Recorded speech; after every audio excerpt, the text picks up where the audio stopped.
Thank you for having us. I'm, as Mac so kindly introduced me, I'm Paul Tang.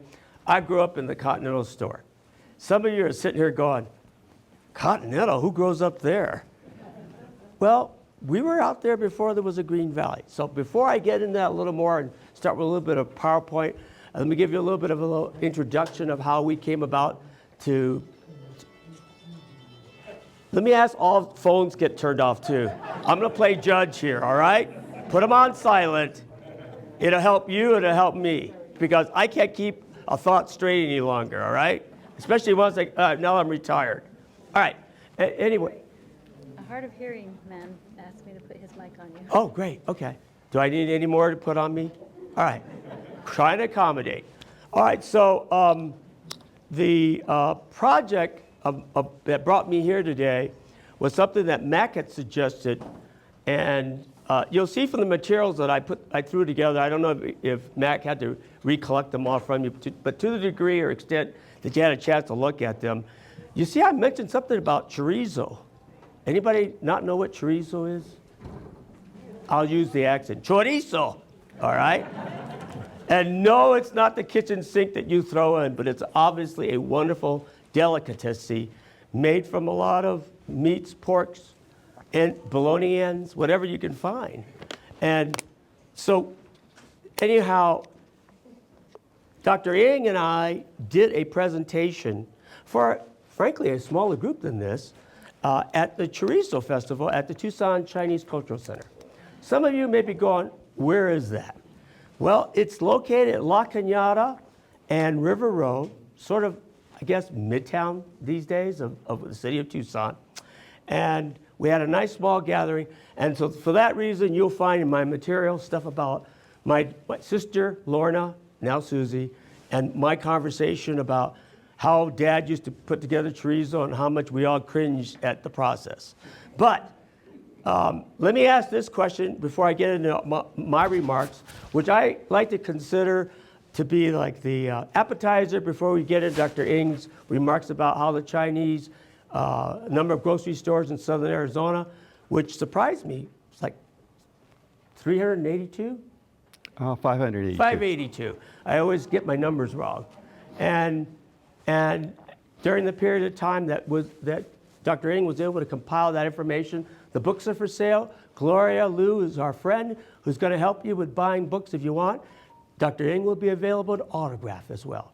All right, so let me ask this question. For those of you not familiar, how many of you have ever been to Madera Canyon? Oh, let me ask it this way. How many haven't been to Madera Canyon? Okay, all right, so just a relative few. On your way to Madera Canyon, you guys are familiar that there's a exercise gym called Madera Gym? Yes. That's our old store. And right next to it is the home that my dad and mom built. Go ahead and go to that first shot. Past the contents. There you go. It's 880 East Continental Road. We were out here before there was a Green Valley, all right?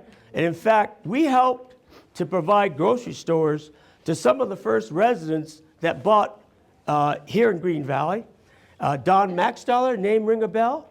For those of you who are not familiar, he was the original developer of Green Valley. And we were out here where our P.O. Box number was P.O. Box 433 Amado, Arizona, because that's where the post office was. And there wasn't any such thing as 880 East Continental, because there was no need for 880 East Continental. And it took me years to come to realize that's our address, all right?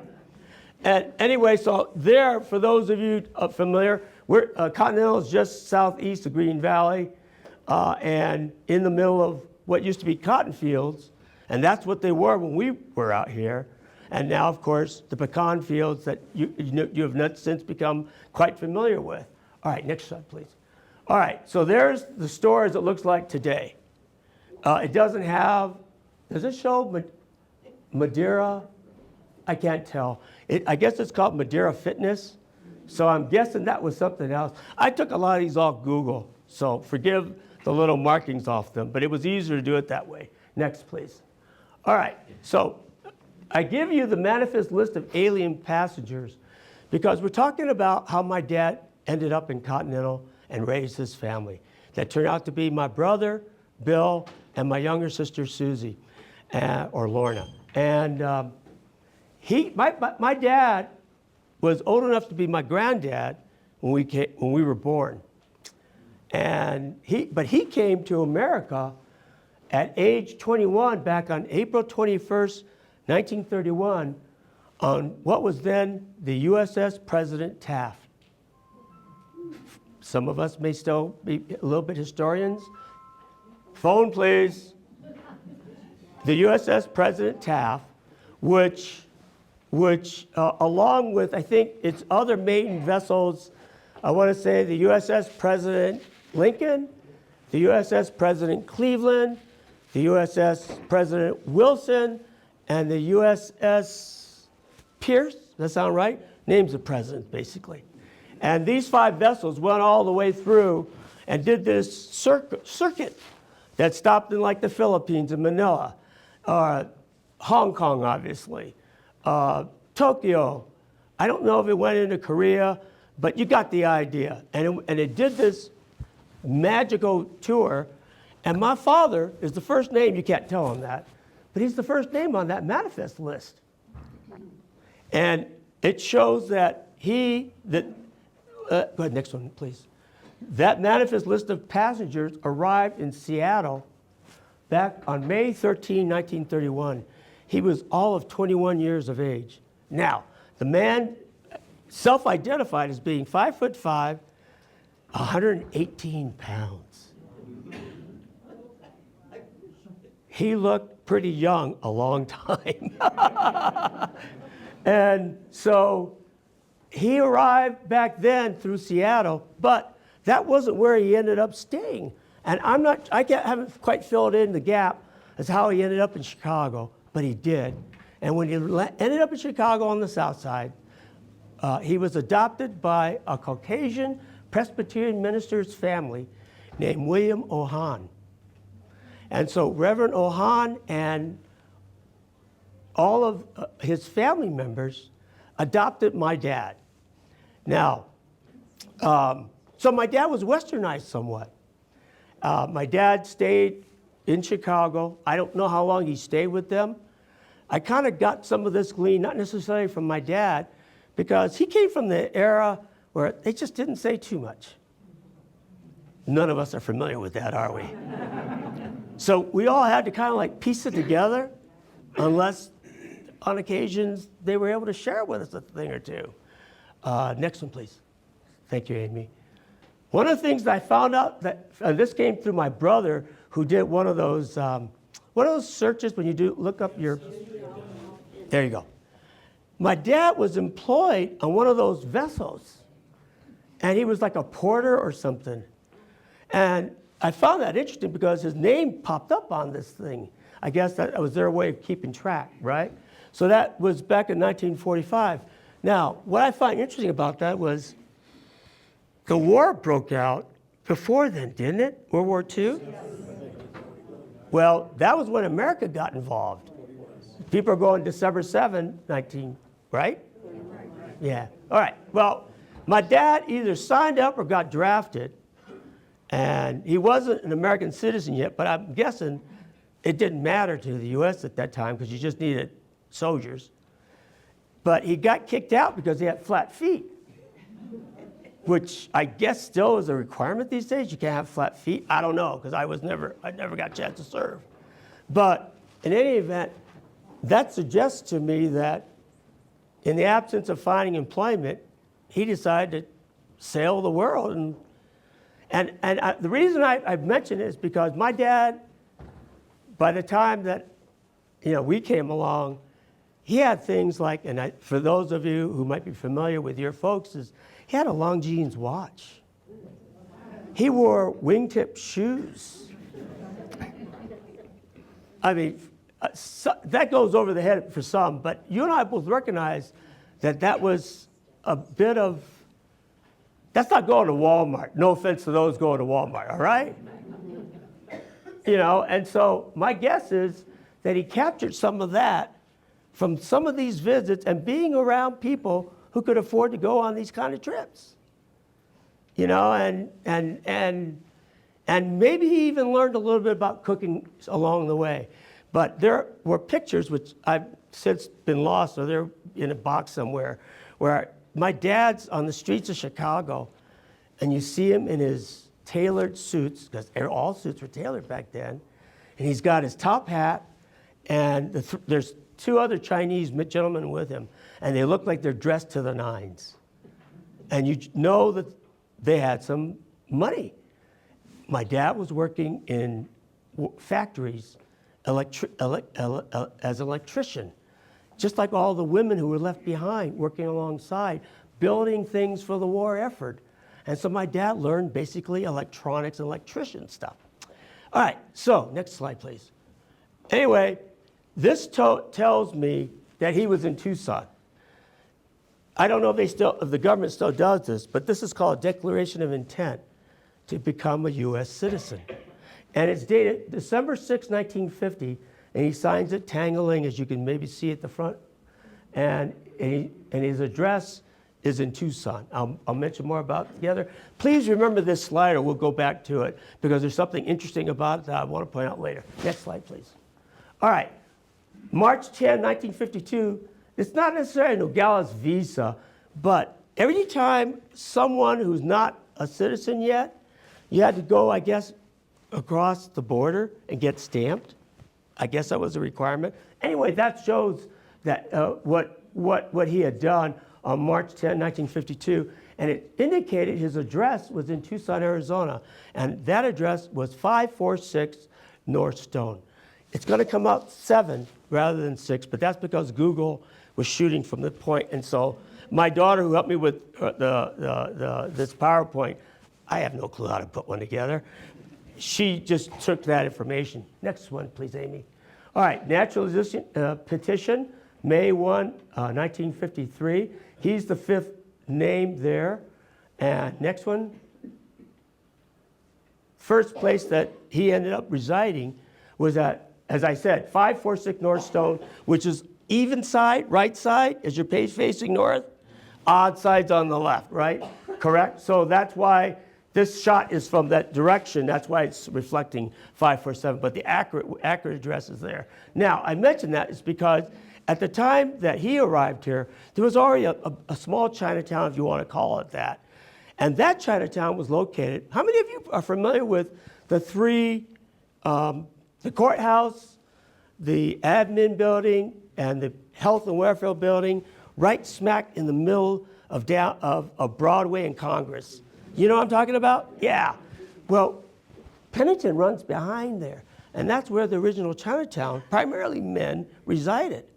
Not my dad. He chose to live by himself, a distance away. My guess is, back then, that wasn't a short distance, almost a mile. Phone, please. Let's put that off. All right, next, please. All right. Now, that's my mother. Yeah. I don't look like her, do I? Now, my daughter wrote down Pauline Tang, and I should have said, technically Li Pu Ying Li's her last name, because that's the Asian way of doing things. So her name was Pu Ying, all right? Because you put the first name last. And it confuses Americans and those of us in the West, but that really should say Pauline Li, because Pu Ying became Pauline when she got here. Let me suggest to you that without sounding weird about this, you could see why my dad married her. He went unmarried from the time he arrived until I think there was an arranged marriage through I'll call it Chinese yenta in Chinatown, Chicago. And they corresponded and exchanged pictures. Remember the old blue avion and red letters where you wrote on each side and then folded it all up? Yeah. That's how they did there wasn't any such thing as email or text, right? And then, because my dad was somewhat westernized in the way he was brought up, he left in 1953 or 3, I bet, because he spent about a year in Hong Kong to court my mom. They got married on December 3rd, 1954. I have to tell you, when you look back at the pictures, nobody's smiling in it but my dad. My dad paid a handsome dowry for her, though, all right? Because that was the custom, all right? In this is her, I guess, engagement picture. So she, she posed for the photographer. All right, next picture, please. All right. So my dad and my mom, well, I should say as a couple, they immediately go after starting to have a family. And they must have been successful, like their wedding night, because my brother was born August 14, 1955.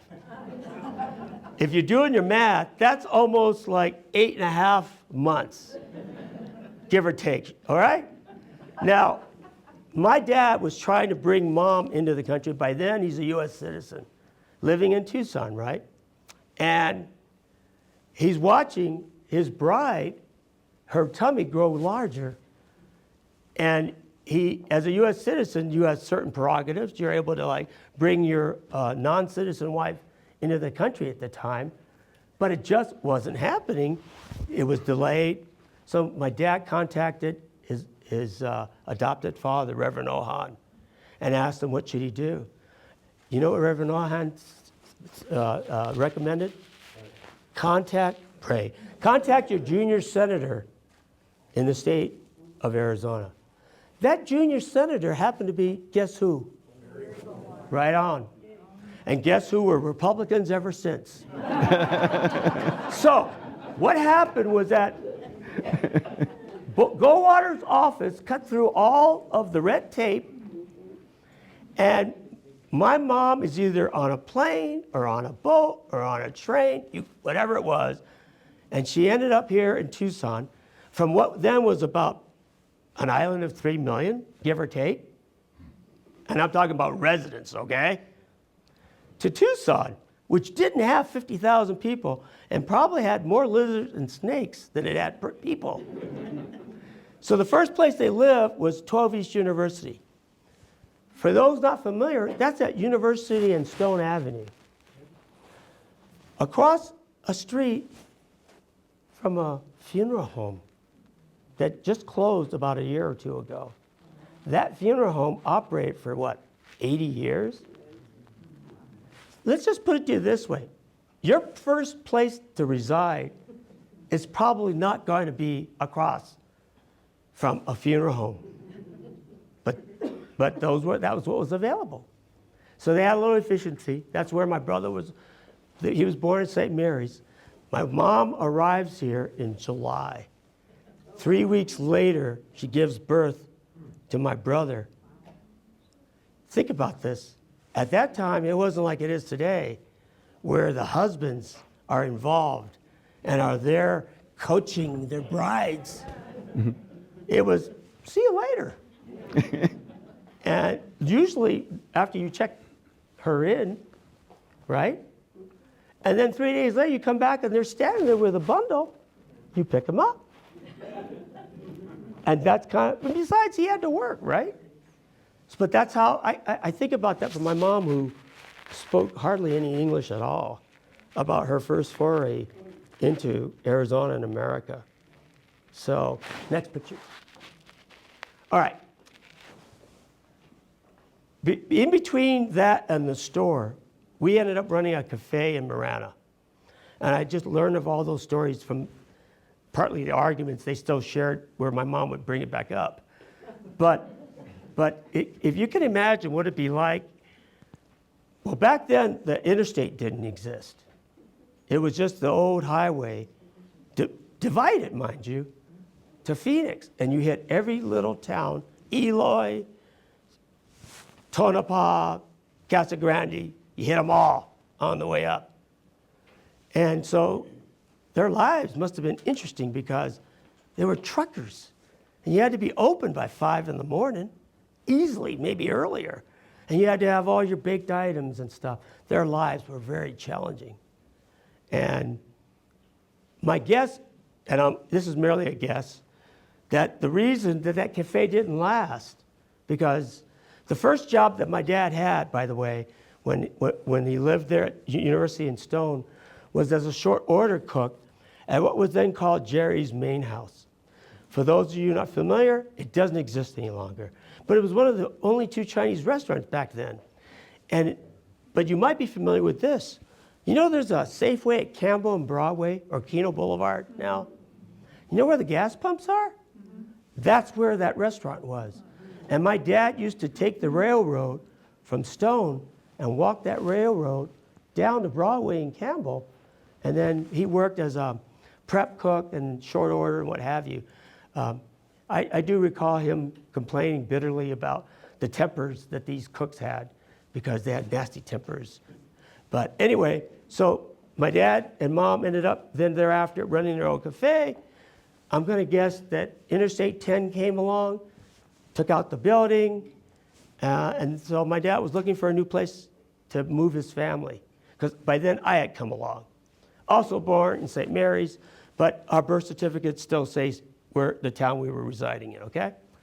All right, so then we end up in Continental in 1958, and let me grab my water. The original store that was there was what you see there. It's corrugated tin. There is no insulation. There were wood floors, but not like this fake stuff that you're looking here, because underneath there is concrete. That was real wood floors where you could, every little motion created this growing sound. It was really kind of fun, but very creepy if you're a little kid and your big brother turns all the lights off as he's running back into the house, okay? It was pretty cold in the winter. It was probably, I estimated 3,000 square feet because it looked like it reminded me of phone please! Like a size of a 7-Eleven, maybe slightly bigger, but our home was already built alongside. As it worked out, my dad had a month-to-month handshake agreement, verbal, with the owner of the building and all of the farm around it, R. Keith Walden. Does that name ring a bell? Yeah, probably Walden Grove's named after him, unless Dick, the son, named it after, but I think it's after the old man, Richard Keith Walden. So their agreement was we would pay our rent, and one of the conditions that Mr. Walden had was that my dad could not sell liquor or wine, no hard liquor. Packaged beer was okay.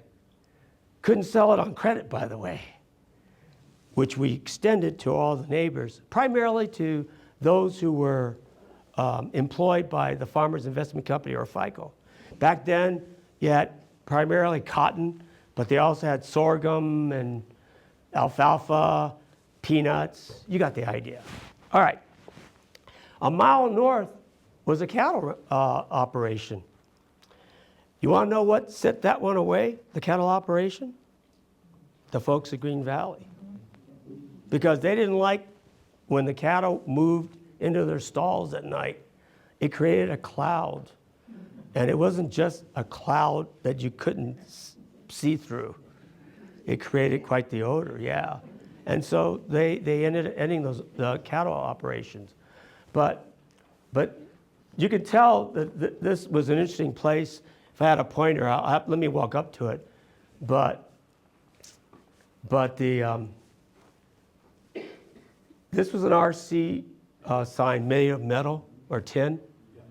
And my dream back then was to be a Major League Baseball player.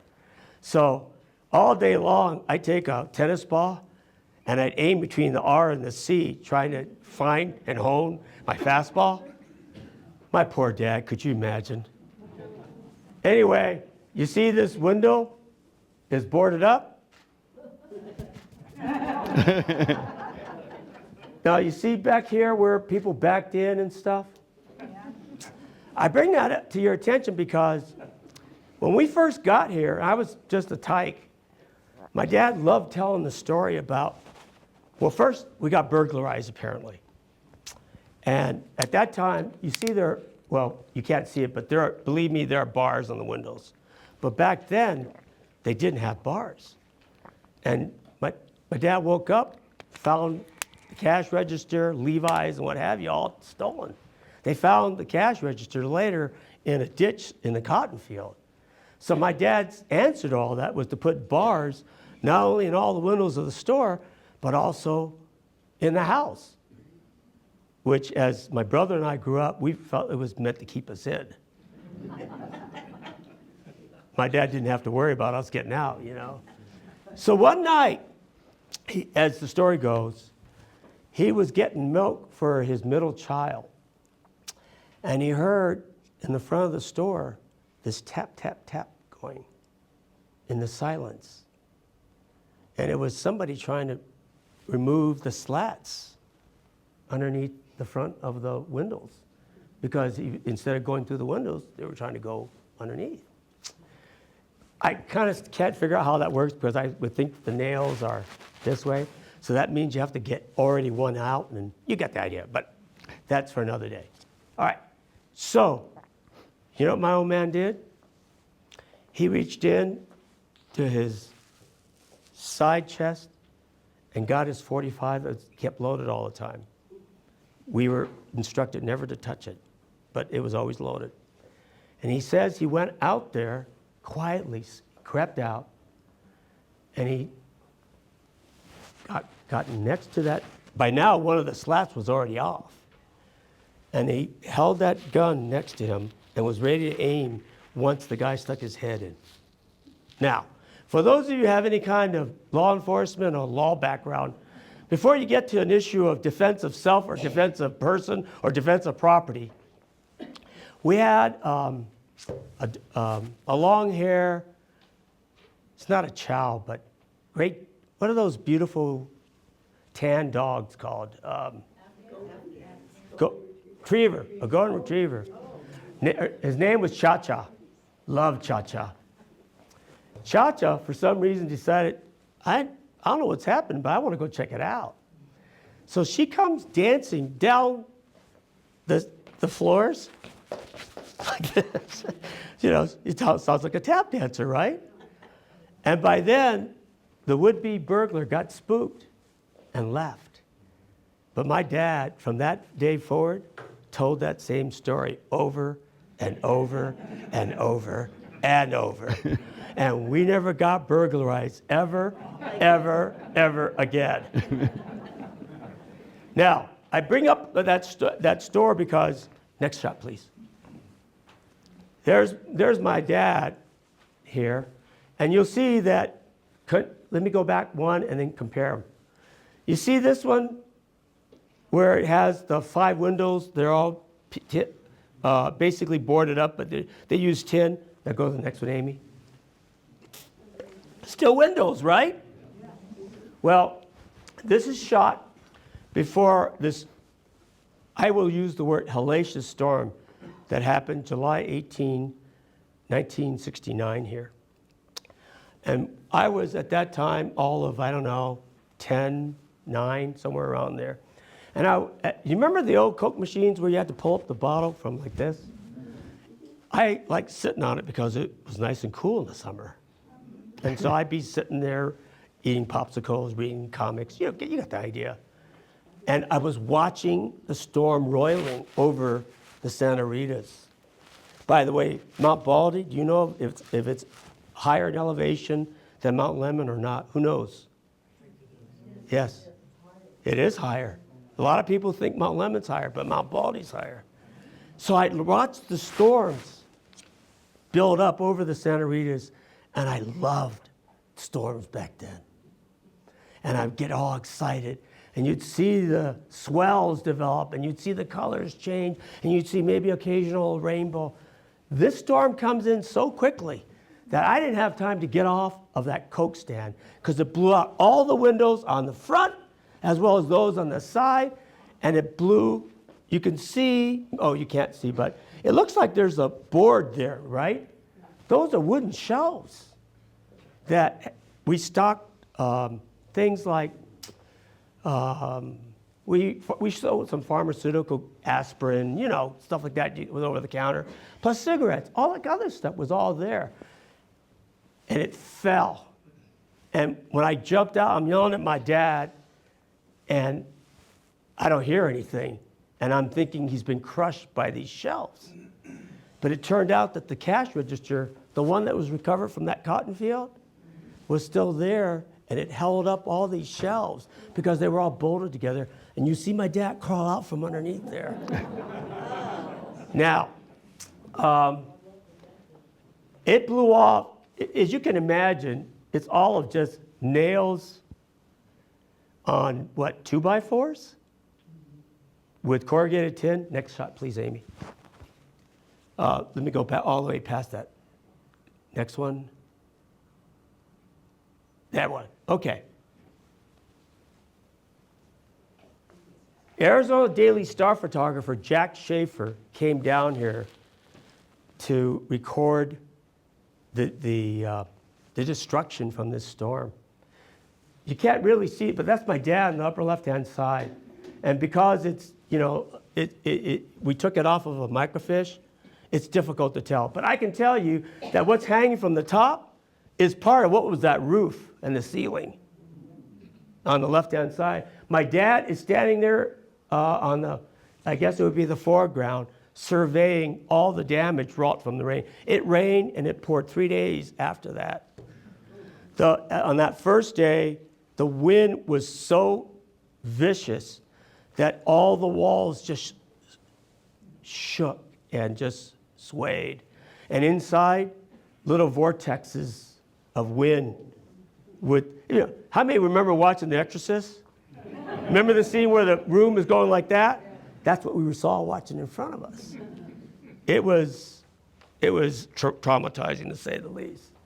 To the far right, well, in the middle shot, you can't tell, but these are cattle. Guess what happens to aluminum, corrugated aluminum, or tin, I should say, when it gets set by 70 mile, 80, 90 mile per hour winds? Yeah, it destroyed a bunch of cattle. And then over here, you can't tell, but in the middle of what they're working on, remember the old hand washing machines? Yeah.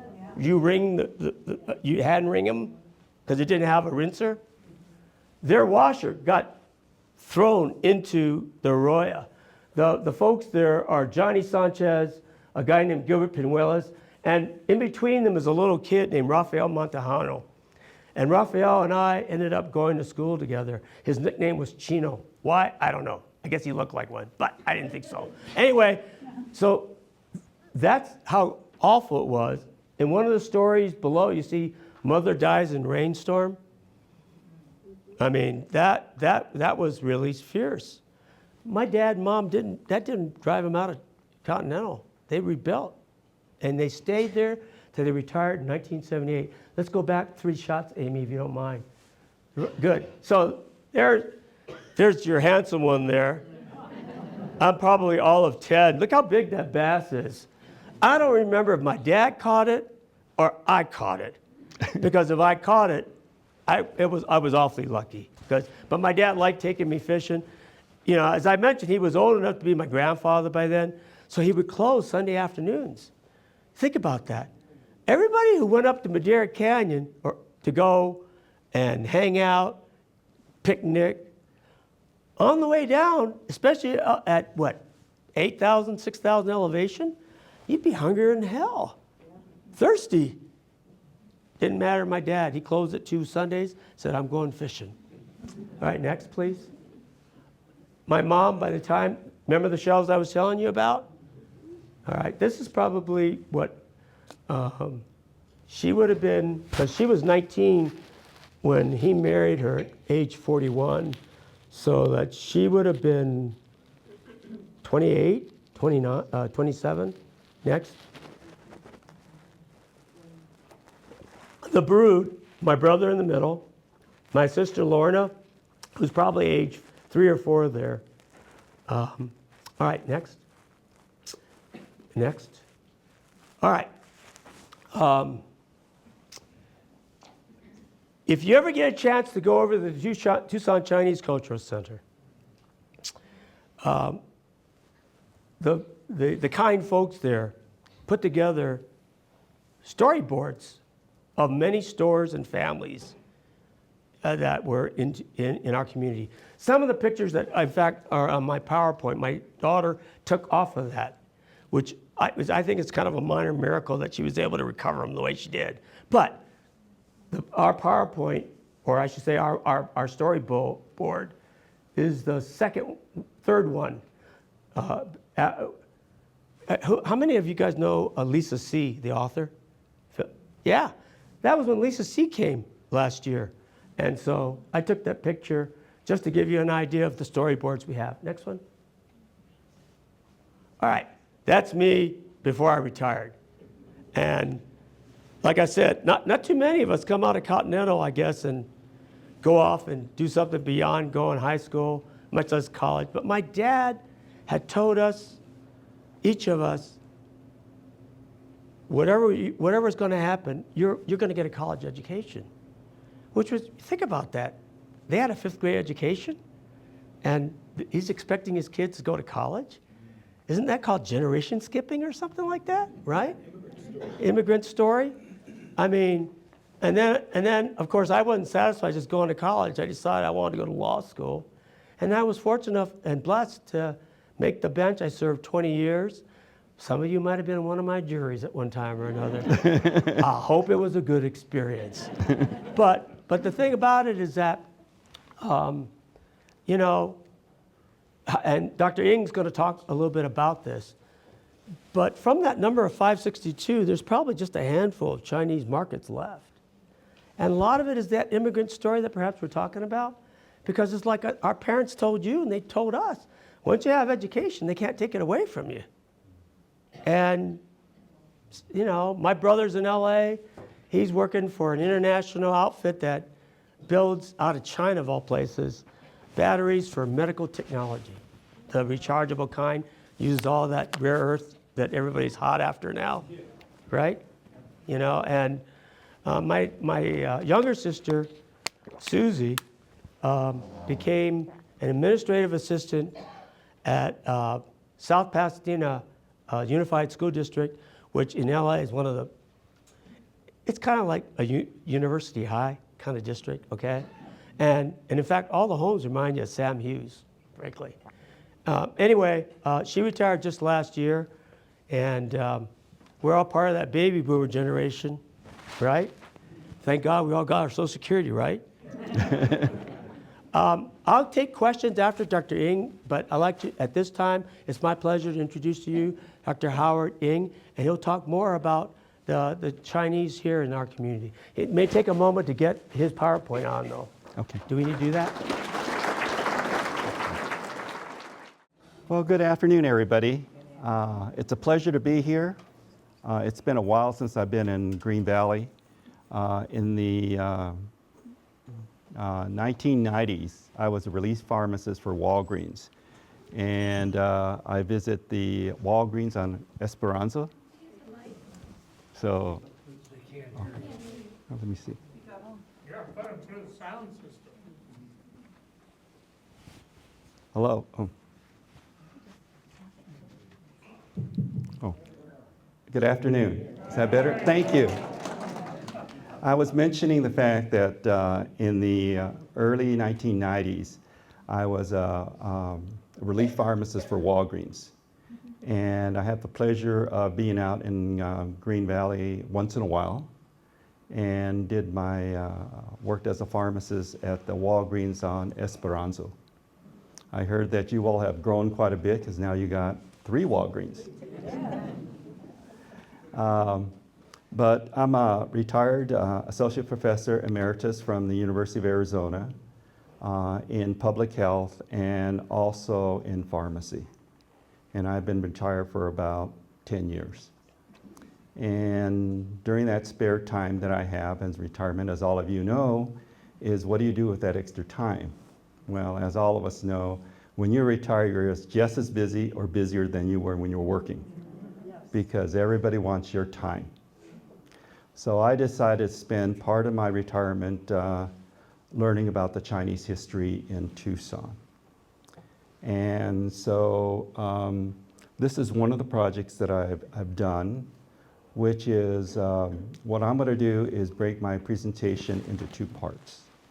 About 1/3 of the presentation is going to describe the Chinese grocery stores in Tucson, the rise and the fall of the store, and give you some insight into the store.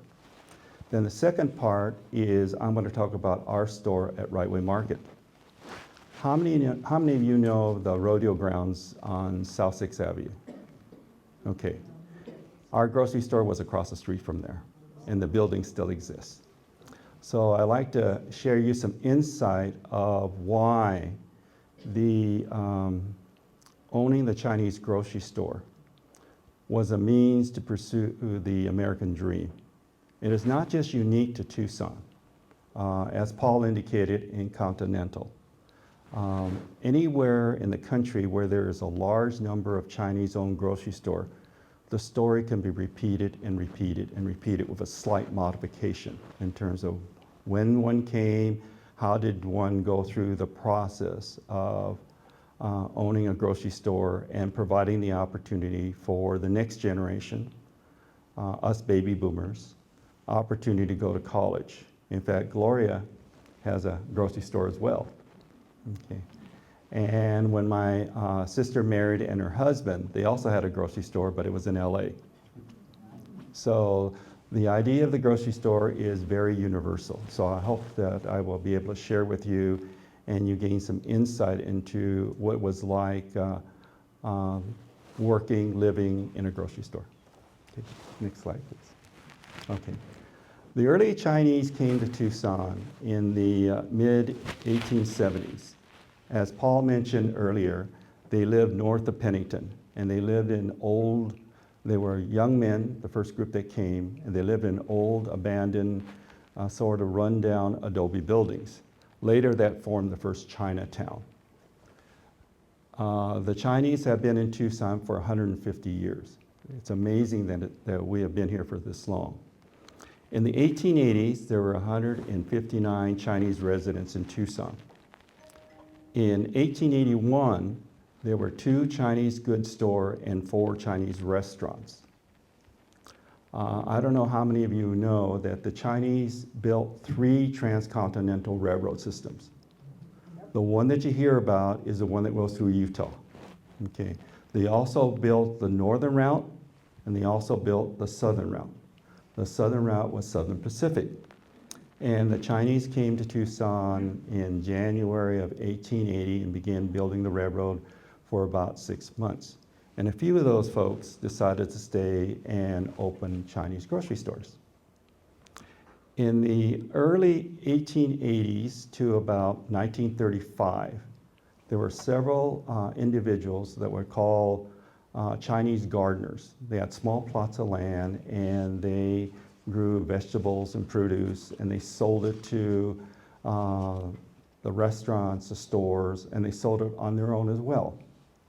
And some of these folks also became Chinese store owners. Anybody familiar with the Chinese Exclusion Act? Mm-hmm. Okay, can somebody tell me what that is? I know. They passed a law that no more Chinese could come in and they couldn't bring their wives or any women in. Isn't that right? Yes. So actually, this is the second immigration law that tried to limit Chinese from coming. In 1875, there was called the Page Act, and that was trying to stop the coolie traffic, which was the coolie labor. And many of the coolies were treated as well as slaves. And then they also wanted to stop the Chinese prostitution. As you may know or may not know, there was very few Chinese women in the United States at the time. And then they had the Chinese Exclusion Act. And the only way that a person can come to the United States and be able to stay is you had to be a merchant.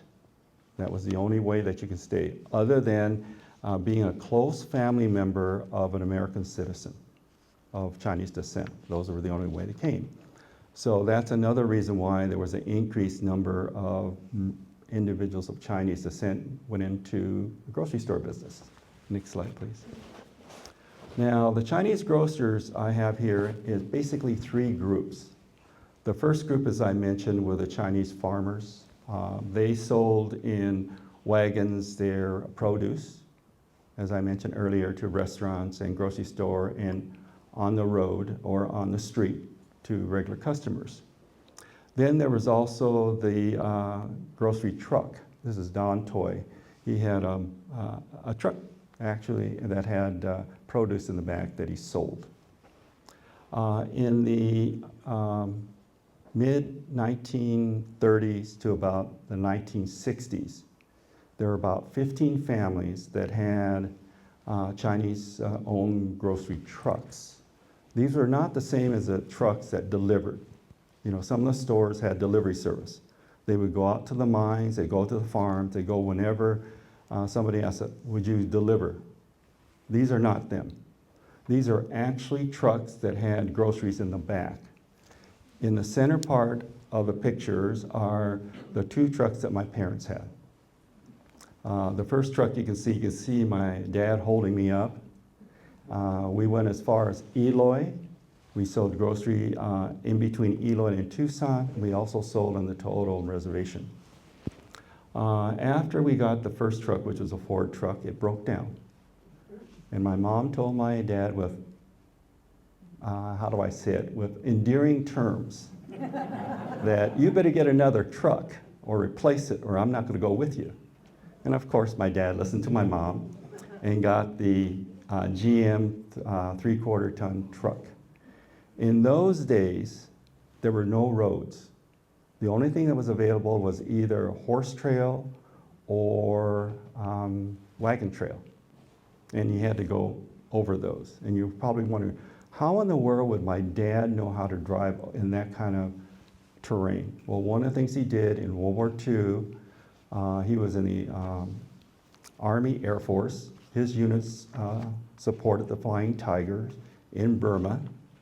If those of you who know Burma, you know how much hilly they are. And if you ever see a picture of a convoy of trucks going up in a mountain, one of them was probably my dad. So he learned how to drive a truck, and that's how he was able to do so. The second group of pictures is most of the grocery stores are brick and mortar. That's the way grocery stores were. And the first picture is our first store. This is on Myron Cushing, right at the edge of the convention center, which still exists today as a restaurant. My parents decided they wanted to settle down. After a year, my dad realized they couldn't make ends meet. So my mom ran the store with the two of us little ones, and my dad went back on the road until we found Right Way Market, which you see right there, which I'll get into in just a moment. Next, please. This is Barrio Viejo. Anybody knows Barrio Viejo down in downtown Tucson? This is the area primarily where the convention center area is. Okay. The reason why I want to show you this map was it shows you how much the Chinese grocery stores were in all the neighborhoods. Barrio Viejo basically covers Congress to 17th Street, Main through Stone. This is the area that it covers. In 1919, there was 47 grocery stores. And of those 47 grocery stores, 35 were Chinese owned. The little square that you see right here was the second Chinatown. There was 2 Chinatowns in Tucson. Next slide, please. This is a graph that shows the grocery stores from 1902 to 1935. The one in yellow shows the Chinese-owned grocery store. From 1902 to 1920, there were more Chinese-owned grocery stores than not. And in 1912, the year that Arizona became a state, there were 74 Chinese-owned grocery stores and 21 others. Next slide, please. This is a slide that shows the rise and the fall of the Chinese grocery stores. As I mentioned, in 1882, there was 2. And in 1940, just before World War II, there were 88 stores. And of course, as expected, the number of Chinese-owned groceries dropped a little bit during World War II. In fact, in fact, the Chinese, 20% of all the Chinese in the United States served in the US military during World War II. So you're talking about 1/5 of the Chinese population served in World War II. In terms of, there was growth that came back after the war, and from 1950 to 1965, there was over 100 Chinese grocery stores in Tucson. And the peak period was in 1955 with 119. From the 60s on, the number of Chinese grocery stores declined, as you can see here. And there was probably about 4 basic reasons for that. Urban renewal came, and they basically demolished half of the area between Congress to 18th Street. And that demolished several Chinese-owned grocery stores. It also basically reduced the market share or the number of customers in that whole area. And later on, the other grocery stores closed. The other reason that it also exists was the number of convenience stores. Circle K, 7-Elevens, U-Totems, Quick Mart. In 1960, there was only 4. In 1991, there was 155. And this was in addition to all the supermarkets. So the Chinese-owned grocery stores could not really compete with the supermarkets. First of all, they offer a lot of stuff and at lower prices. And it's not unheard of, you see a Chinese-owned grocer that goes into a store and resell the item, because it's a lot cheaper than wholesale. The other, probably the main reason why the Chinese grocery stores declined was our parents did not want us to go into the grocery store business. You know, as you can imagine, the hours are long, between 12 to 14-hour days, very common. 7 days a week on holidays, no benefits, okay? I mean, you go into putting money into Social Security, but there was no other insurance available. There was no, if you're sick, you had to take care of yourself. Next slide, please. So there's 582 owned Chinese grocery store from 1881 to 1991 that I was able to identify through the city directories. Next slide, please. Now, what was the impact of the Chinese grocery store on the Chinese family? It provided a steady income.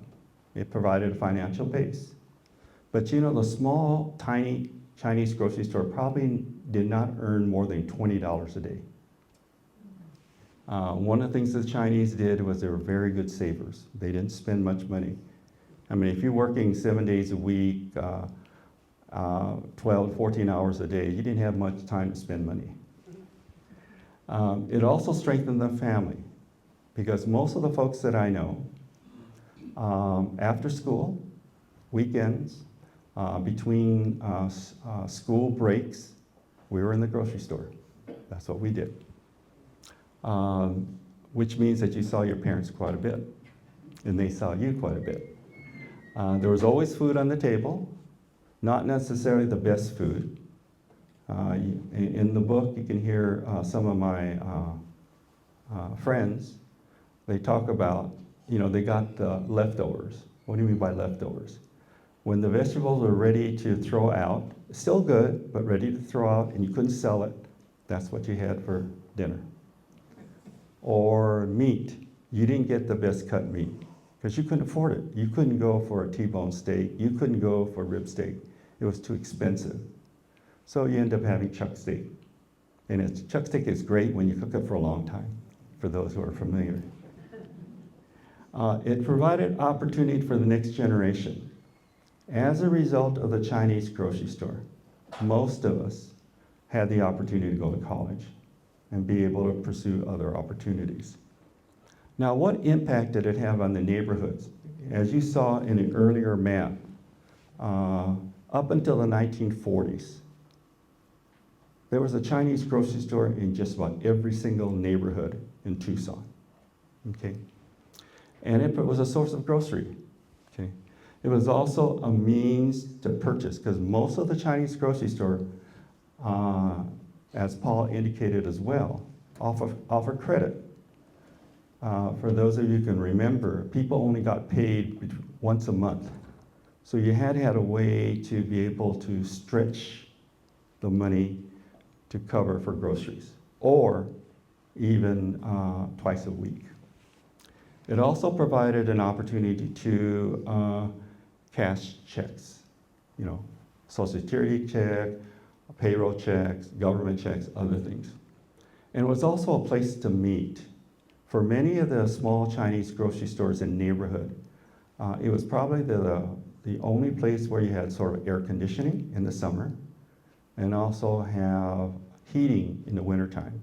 And it was a natural place for people to congregate and talk about their family, politics, what's going on in sports and so forth. But it also had an impact on the local economy. For those stores that are big enough, it also provided employment for those in the neighborhood. It also provided financial support for the wholesalers. I know the Chinese grocery stores provided support for the bread company, the milk company, the meat company, the produce company, etc. In fact, between the Chinese grocery store in Tucson and Phoenix, we helped AG to become one of the largest, that's Associate Grocer, wholesaler in this part of the country. So that's the impact. In fact, in Phoenix, there's a lot more Chinese-owned grocery stores. Also provided a tax base, property tax, as well as sales tax. Next slide, please. This is the rodeo grounds. Okay, and next slide, please. And this is Right Way Market. This is my parents.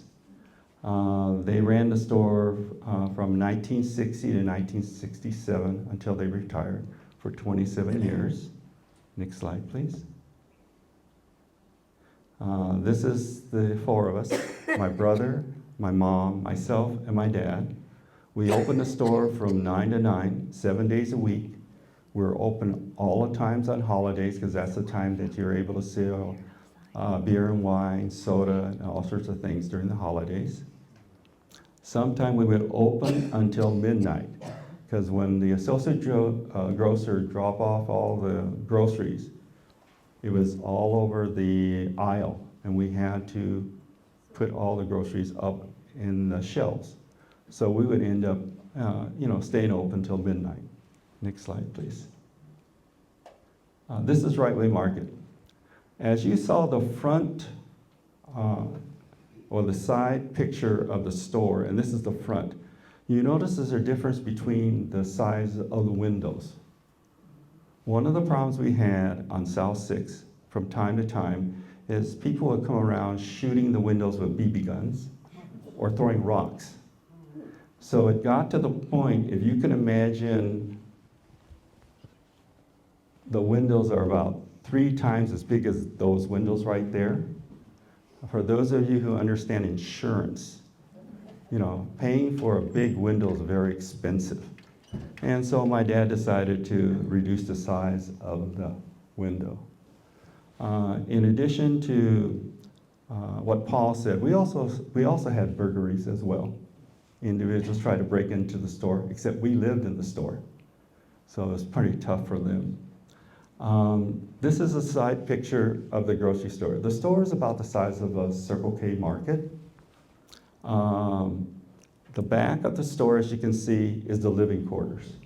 So what my dad did was he took the back of the store, which was a stored area, and also where the machines were for the refrigerators, moved it outside, converted that into living quarters by using plywood to set up walls.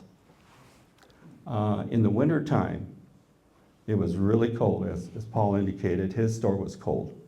In fact, it was so cold in the back, the wall end that we had in the back was warmer than the living quarters. In the summertime, it was hotter than the dickens. Okay? And the other problem we had in our side of town is the fact that we have really bad dust storms. So when those dust storms come by the store, the whole back bedroom area was all full of dust. But, you know, that was the way it was, and my brother and I just took it as part of life. Next slide, please. So when my dad rented Right Way Market in 1960, he found out that it was a very competitive area, which I will get into in a moment. But also we were a member of Associate Grocer, which was an advertising group that you had to pay into to have ads all over the city, okay? And most of these ads were geared toward folks, customers, in the north side or the east side, not where we are. We also had at the time a part-time butcher, stock boy, and also a cashier. And one of the things that my parents had to do very early was to reduce the personnel costs. So eventually we were down to my mom, my dad, myself, and my brother were the employees of the store. In addition, we also wanted to meet the needs of the neighborhood and also the customers from the To'oro Reservation. So we had to change the inventory of the store. We had to take some of those things that were in those ads from AG and convert it to grocery items or items that were more applicable to our customer base. Next slide, please. This is, when I say we're competitive, you saw how the competition was in downtown Tucson. This is in the south side of Tucson. As you can see, this is where we're at. And these are the grocery stores that surrounds us. So our major competition were on 6th Avenue, which goes into Gallus Highway, and then on Irvington Road. So it was, you know, we competed with each other in a friendly way. Unlike Paul, he was by himself. We have monopoly out here. Yeah, so we didn't have that. But one of the other things that I also should mention is even with the Chinese grocery truck, there was competition. 15 families sounds like a very few family, but think about it. In rural part of Arizona, from Eloy all the way to, let's say, on the reservation, you can only have so many customers that you can go have. Because they don't shop every day. They shop once in a while. So it was even competitive in terms of the grocery store trucks. Next slide, please. So how we met the needs of the customers. For those who are of Mexican descent, we had ethnic food that catered to that population. That include corn husks, meat for tamales, lard for cooking, white cheese, longhorn cheese, sadalitos, pickle juice, and lemon and apple slices. I don't know if any of you have had that, but those are really tasty. We had Mexican chorizo, as Paul mentioned earlier. Those stores that have a significant number of Mexican customers all had chorizos, and everybody had their own recipe. And it was a guarded secret, just like Colonel Sanders. You know, you don't share it. And everybody had their unique flavor. And also beef tripe to make menudo. We also had things for our rural customers, especially those from the reservation. We had kerosene lamps, ox handle, washboard, tub, and other things. We also gave credit. I remember if it wasn't for the Chinese grocery stores in the south side of Tucson, I don't know how many of you remember when we had the mining strikes out in Tucson. There was a number of mining strikes of those mines that are on this part of the county. And the Chinese grocery store extended their credit for a long time, and many of those families stayed in Tucson until the strikes were settled. So that's just something we did. We cashed payroll checks, as I mentioned. We also sold money orders and postage stamps. Next slide, please. This is myself, and this is my brother. As I mentioned earlier, we work like most of my peers, after school, weekends, and Christmas breaks. Even when we got our first job, we worked at the store. Okay, in between our regular job, we came back and worked at the store. In fact, my brother worked at the store until my parents retired. Okay. Next slide, please. These are the areas where we worked in the store. We were cashier, grocery baggers. We learned very early how to count back money. How many of you go shopping? Anybody still count money back? No. One of the things that just amazes me when I go shopping, you have these young cashiers. They depended on the cashier to tell them how much money to give me back. And they don't even acknowledge the amount to give me back. They just says, here. And I'm saying, that's not the way I learned it. We also learned the skill very early how to bag groceries. We know not to put eggs in the bottom and cans on top or bread very early. How many of you remember the days where the first recycling really occurred? Remember those soda bottles?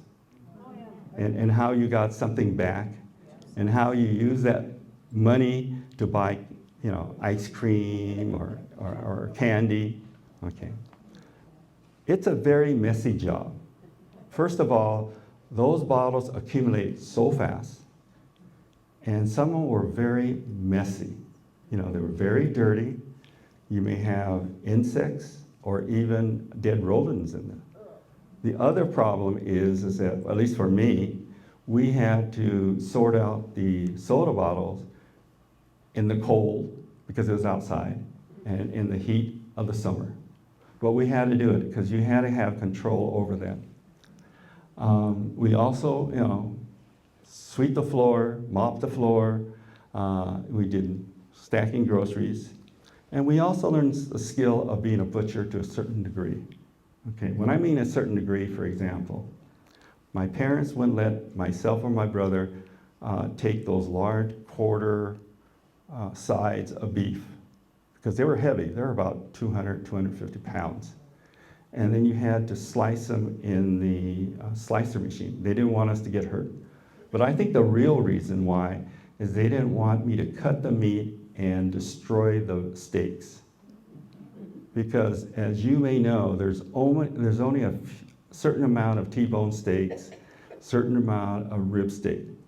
And if you don't cut it right, there goes your profit. Okay. So we learn how to, grind hamburger. We learn how to grind ground round.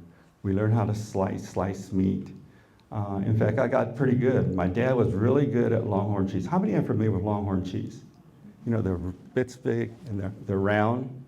And when somebody says he wants a pound, zap, exactly a pound. Don't even have to measure. I got close, but not quite that close. I also, learned the skill of cutting a chicken. How to cut the chicken into, 10 pieces. That was a skill we learned.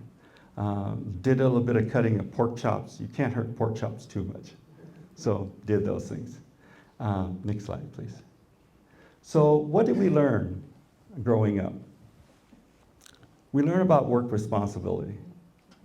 For us, we didn't pay attention. It was just what we did. After school, you worked. Those of you who work on farms, or those of you who works on other retail or even grocery stores can relate to it. That's what you did, right? This is what you're expected. We also learn how hard it is to earn a dollar.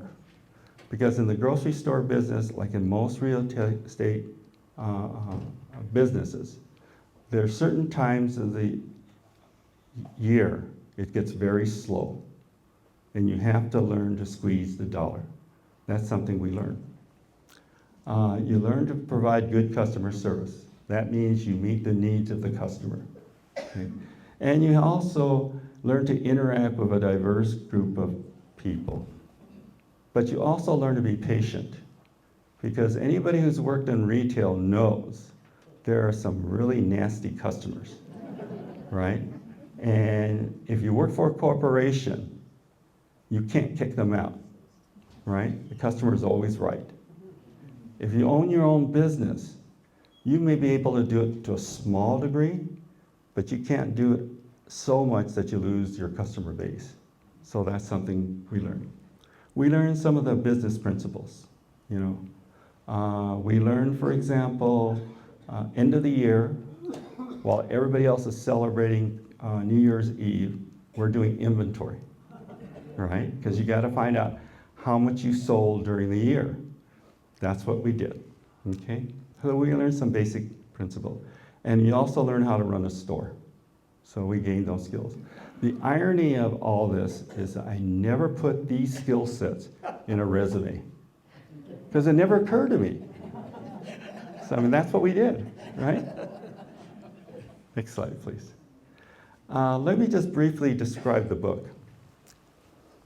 The reason why I wrote this book, and this is published in just last May, was I realized that the generation that follow us know very little about the Chinese history, knows very little about the sacrifice that their parents or grandparents did. And newcomers to the Tucson area have no concept of Chinese history. So I decided to write the book. Next slide, please. So the book basically consists of two parts. One, it talks about the 150 years of the Chinese history to give you an idea of what that is. And the other one is how the Chinese-owned grocery store provided the means to pursue the American dream. In the book, there's 5 parts.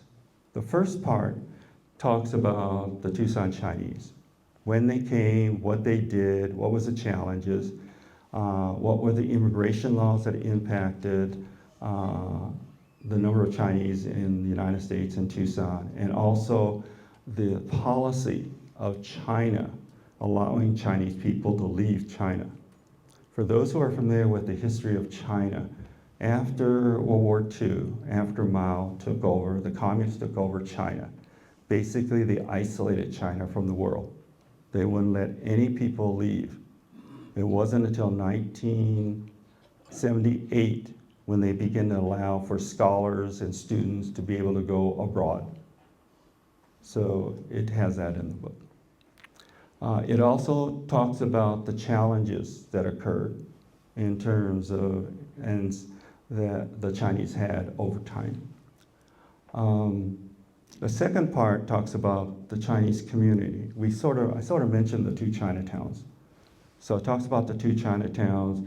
It talks about the association organization that meets the business, financial, social, welfare, and spiritual needs of the Chinese population that supported the Chinese grocers and the family. It also provides an overview of the Chinese ownership. It describes the rise and the fall of the Chinese grocery store.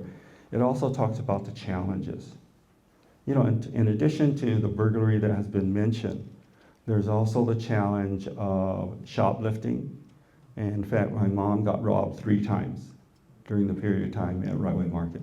So it talks about those challenges. And there's 88 stories that are told by community folks. There's 5 stories that talks about the Chinese trucks. There's 5 stories that talks about stores that are outside the Tucson area, includes Continental, Marana, Silverbill, Casa Grande, and Coolidge. All those individuals whose stories are told are residents of Tucson. So that's in there as well. And then there's a listing of the 582 stores over from 1881 to 1991. Next slide, please. And then I turn it back to Paul. I guess we're at an hour and 15 since we started. I don't know about you, but I think my gut could use a break. If any of you have questions, why don't I suggest the following, Mac? I mean, I don't want to keep anybody, but we're happy to answer questions afterwards. We can loosely reassemble, because I'm thinking we need a stretch. Because I can see like I watch jurors sit there and kind of like squirm. What do you think about that? Thank you so much. I think that's appreciate a it. great idea. What I was going to tell you is, Uh-huh. you can also send questions through our portal, which is the Santa Cruz Valley Historical Society. We'll make sure that they get them. I'd like you to give them a nice round of applause. Thank you. And I want to add one cute little story when I met Paul. As I listened to Dr. Eng refer to this, and I know the customer base is really important. You run a business, you have to have your customer base. So when he was a little boy, he got into fisticuffs with one of the Mosley children, okay, who happened to be African American. It doesn't matter, you're white, you're African American. They all went to school together out here, okay, which is unique because if you're on the East Coast, you know schools are segregated. I'm not going to tell you there wasn't segregation. What I'm going to tell you is everyone went to the same school. If you were white, if you were pink, if you were purple, it didn't matter, everyone went to the same school. So bottom line is, was it Rudy Mosley or was it his brother? Ray, Okay. Louis Ray, Okay, Louis Ray, wasn't it Mosley? Sorry. Ray Mosley. Oh, okay, thank you for that correction. Louis Ray Mosley and Paul got into fisticuffs, like little boys do, right? They fight over silly things. And Pauline comes out there and she says, "We don't fight with the customers." And that stuck with me because I thought that's the essence of, right? You're running a business, you have to be that good person, that good business to everyone. So thank you for coming. You may stay after. If you want to have a question you want to ask and you want to ask it now, fine. But if people want to leave, that's fine too. Books are for sale, please get them. They're awesome. Thank you.